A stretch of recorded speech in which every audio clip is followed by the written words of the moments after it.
Alright, here we have I think it's a 2014 Prado, which I've already stripped the 6 and 7 seats out of, and the rest of the back end of it. This is the one getting deadener everywhere, but this is actually the one getting the two big focal amps, two focal subs should I say, the two big K series ones that I showed you the other day, as well as the two Alpine monoblocks. So first layer of dynamat just on the floor there. I did also dynamat the whole tailgate, which I only put it back together and then thought about filming. So anyway, whatever, it's the same deal, just single coverage in there of the dynamat. I've also put inside of here some of the foam sound skins, which looks like this, which is pretty much dynamat with foam on it. So that's the roadkill version. Anyway, so now I'm going to pull the actual sides off, and we're going to deaden in the sides as well.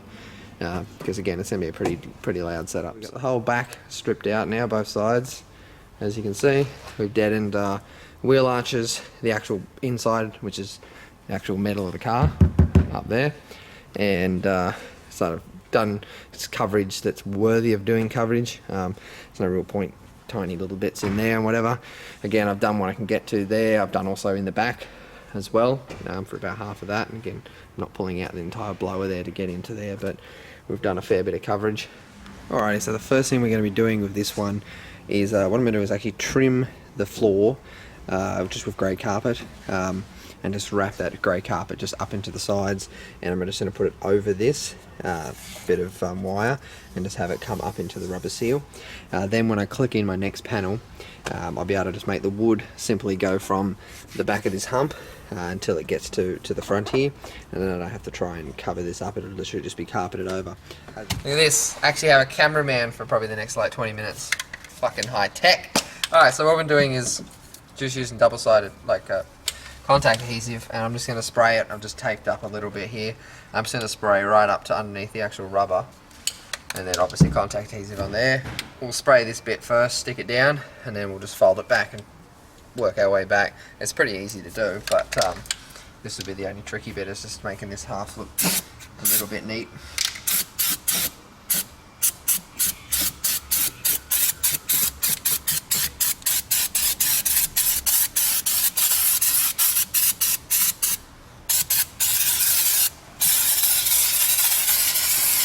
So I'm going to turn carpet over that I just did, pull it up to the edge,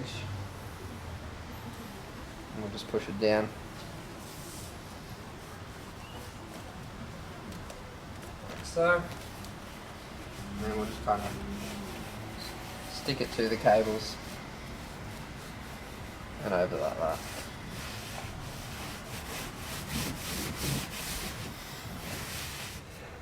Alright, and there's our boot. So the rubber, as you can see, is tucked over the edge and made that look nice and neat. Cables just underneath, and then obviously at the back there I've trimmed it enough that it actually went under the factory carpet. The plastic trims on the sides come to about there anyway, so it'll cover all the edges up. So all I got to do now is just poke the holes out where the actual clips go, and it's as easy as that. Alright, so I just made us a solid floor here, trimmed it in the carpet again. This is 9mm and 18mm MDF trimmed, and it sits at the perfect height to sit flush with the back of the metal there, and it gives us now a nice thick and solid mounting. And this has got nowhere to move, it can't go forward and it can't go side to side either, so I can just mount the whole build to that. So all the wiring is in messily, but it's in the car. So I got even the speaker wires, which will be running to the doors and everything, all ran, everything's running that way obviously. So now what I'm going to do is get one side back in. I don't need this side out anymore. This side I do because I still got to do my earths over here. This side I don't need out anymore. Now I've also prepped this using some of the Roadkill Ultimate, and I've also prepped, so I've put squares on the bigger panels. Some of it's underneath the factory foam stuff as well, just like there and stuff, and it's just going to stop this panel rattling as much. Just gives it a bit of weight to it. Alright, we've got the left side of the car back in, neatly got the cables coming out there. Again, obviously you won't see them once I actually build everything over the top. And now I've also blanked where the voltmeter had been put, and I've hidden a little voltmeter and socket in that pocket now, in the side there. So just getting them out of the way, because the actual build height is going to sit bang at about that.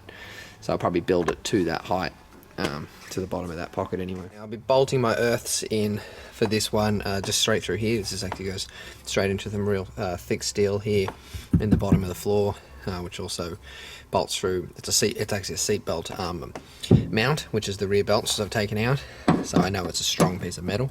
And I'll just be bolting the earth through that. So I've taken off all the paint on both sides of the bracket and the actual body of the car, and then we've got the big lugs on there. I'm just going to put a little bit of heat shrink on that one, and then we'll be able to put them straight on. So I've got the sides in, all my cables are there, so earths, powers, and I got obviously RCAs and speaker wires. So RCA speaker wire down one side, power down the other side of the car.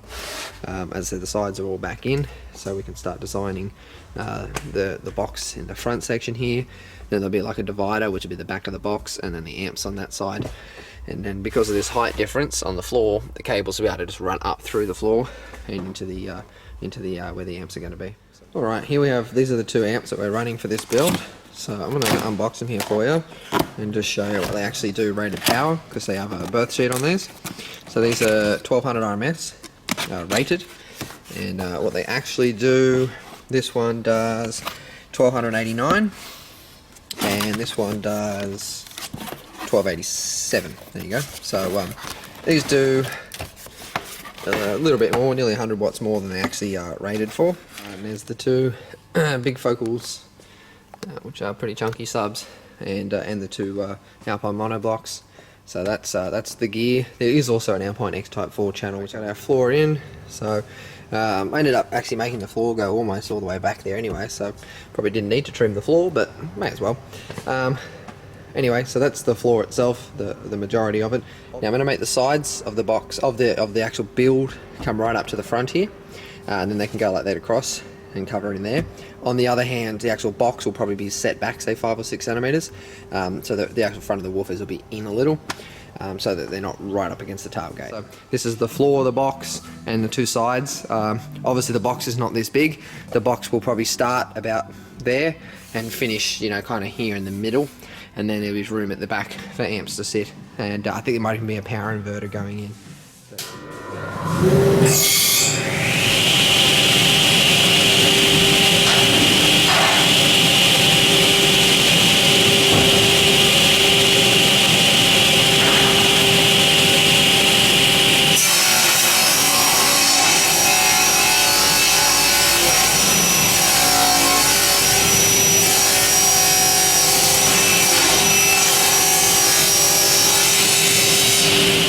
Is the front of the enclosure, which, as we can see, there's still a decent amount of room. It's about 6 inches between the front of the box and where the tailgate sits. It sits about right on this edge, so there's still a decent amount of room there between, so they're not like suffocating against the actual tailgate. And then the box obviously is going to be built back to around here, and then obviously you have to leave enough room at the back to fit amps in. This is, obviously none of this is actually put together, because there's no way I'll be able to pick this up, but this so far is about 2 sheets of MDF, which each weigh probably 30 odd kilos at least, so something this awkward is not going to be able to carry by one person, obviously. But so we have double baffle 18 here, we have 39 centimeters internal just there, and then we have the backboard, which was obviously the back of the box, and obviously it doubles as the wall for where the amps are. Not that the amps will be mounted direct to this. This will have sub terminals in it, and then it'll go through to them. So anyway, that's how she's looking right now. I'm almost to the stage now where I can't really do much more in the car. In the woodroom now, as you can see, now that part that you're seeing right now is all constructed and glued and screwed. So that's all how it's going to look. The two front pieces, obviously, I've still got to cut the holes out in them in the port before I actually physically put it in. And they're the two top pieces, same deal. I've got to cut the actual with the window out where the Perspex is going to actually sit. Perspex, same thing as plexiglass, if anyone's wondering. Anyway, so that's where we're at right now. So I've pretty much, as I said, I've already got all these pieces cut. I don't feel like doing that side of it today, so what I'm going to do right now is just come around here and cut up the pieces of wood for the amp racks. Now, amps, we're going to arrange something like that. I'll probably build them up a little so they're not just sitting flat on the bottom of the box like that, so they're more central, but we'll probably set them something like that. this amp upside down because I want to have all the power cables in the center there, because behind here again is all the powers outputs from the 4-channel as well. So the 4-channel will probably sit a little angled like that, say, and the 2 side amps probably straight up and down like that, but we'll probably raise them up a little so they're not just on the bottom. So that way the cables, I'll be able to cut holes going by about measurement wise, it's going to be about here, so I'll be able to cut holes here in the back where the cables will just all come through, go to where they need to go on the amps, and they'll be hidden behind the amps. And these are the amps. This is actually the actual box side of the box of the thing. That's actually the amp side over there. I just got it facing the wrong way. But anyway, these are the actual racks. So what I'm doing for the mono blocks is I'm just going to have them mounted higher up on this piece of wood. There'll be nothing at the bottom. These will be trimmed obviously, and the actual obviously supports will be on the back of it, just some L brackets or something to mount those down. I'm just keeping it simple because, as I said, there's a fair bit of wiring that's got to be done in behind, including like in the bottom corners I'll have the terminal cups for the speakers, for the subs, so all the wiring will be able to come through hidden. In the center there's nothing right now, and then obviously I'll have this guy mounted on here, and that little rack I've made is actually physically smaller than the amp, but the mounting screws will still go into it, so it'll actually look like it's kind of floating on a little podium in the middle with the mono blocks either side of it. It does leave me open to doing something here, whether it be like a logo or something, but again it's completely hidden behind the seat, so you probably won't see anything extra.